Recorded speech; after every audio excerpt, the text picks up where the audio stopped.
Chapter 6 has just came out over a week ago now, and in my opinion, it's really good. In fact, I think it has the potential to be Fortnite's third prime after Chapter 1 Season 2 to 4 and Chapter 2 Season 2 to 4. So first, let's talk about the map, and oh my god, this is probably one of the best maps we have ever had. Now the map currently has 18 POIs, whereas most other chapters launches have 12 to 13 POIs, and then they add to them as the year progresses. This means that you should not be contested by most of the lobby when you go to some random POI on the edge of a map, which ultimately leads to you playing out more games into the mid and late games, which is usually the fun part. Now the POIs also just feel really fun to play around, and they almost just feel like Fortnite, which was one of the biggest criticisms of Chapter 5. And I think the new movement also helps with this, as you can create some really cool looting paths with the wall bounce and the scramble.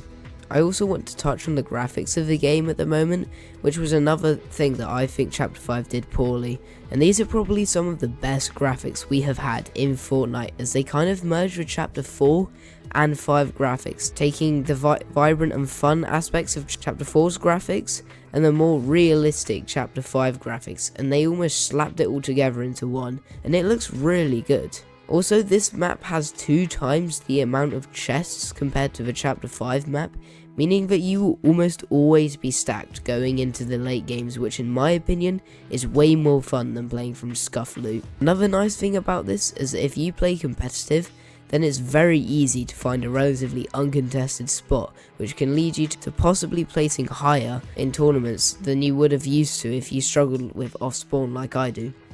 Now this map is also 20% bigger than Chapter 5, which is cool. However, it can lead to some weird zone things, where sometimes there's a big zone and only 20 players left, which is a bit weird, but it's not the worst thing in the world, and sometimes it's not even noticeable. Next, let's talk about the loot pool and weapons, and the first most important thing about this is that hit scan is back, which I am personally really happy about since I'm a controller player, and I think we need a bit of a buff right now, and hitscan does just that.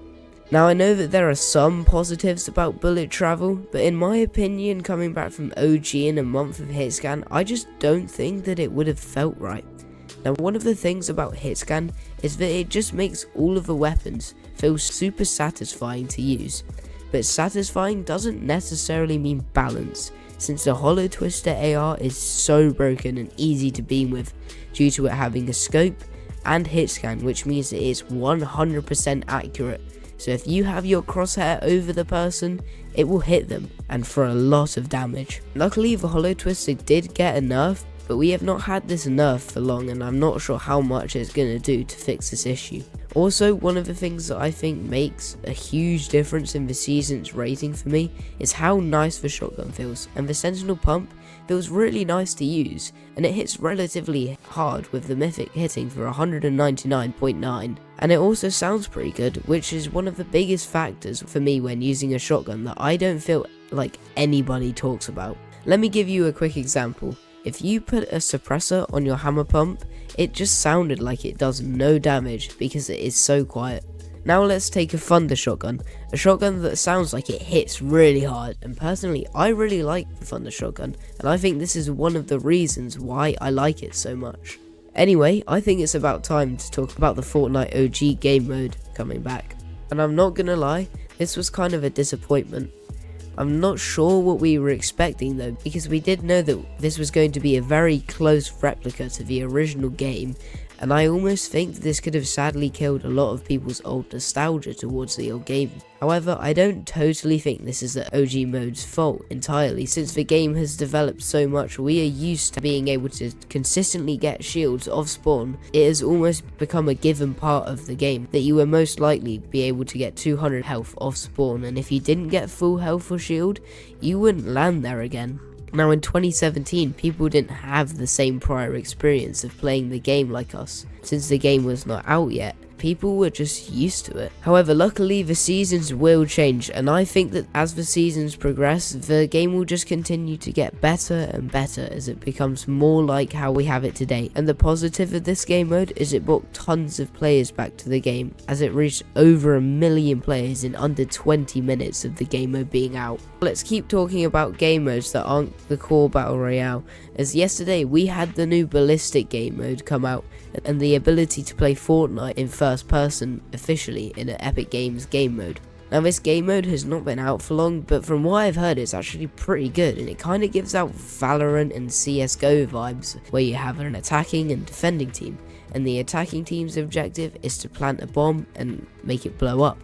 and then the defending team is to stop them. What I think would be a really cool idea for this game mode is if it had some sort of tournaments that we could play in, even if it was for no prize money, because with the removal of zero build tournaments, these players will either have to learn how to build or just never play a tournament again. But with the introduction of this new game mode, these players will now have the option to play in a different no building style of game mode. Now I am obviously not saying that build players shouldn't play in these tournaments, I'm just saying that it would be a nice addition for zero build players in particular. Now back to things about the cool Chapter 6 game mode. As you definitely would have noticed, there has been some new movement added to the game, and I think these are all really cool. Most of you would have noticed the cool new EJ dashes where you're under a ramp or an edited cone. Now when you combine this ability with the Typhoon Blade, you're able to fly across the map, which was really cool until it sadly got patched. Luckily we still have the Void Only mask to teleport across the map,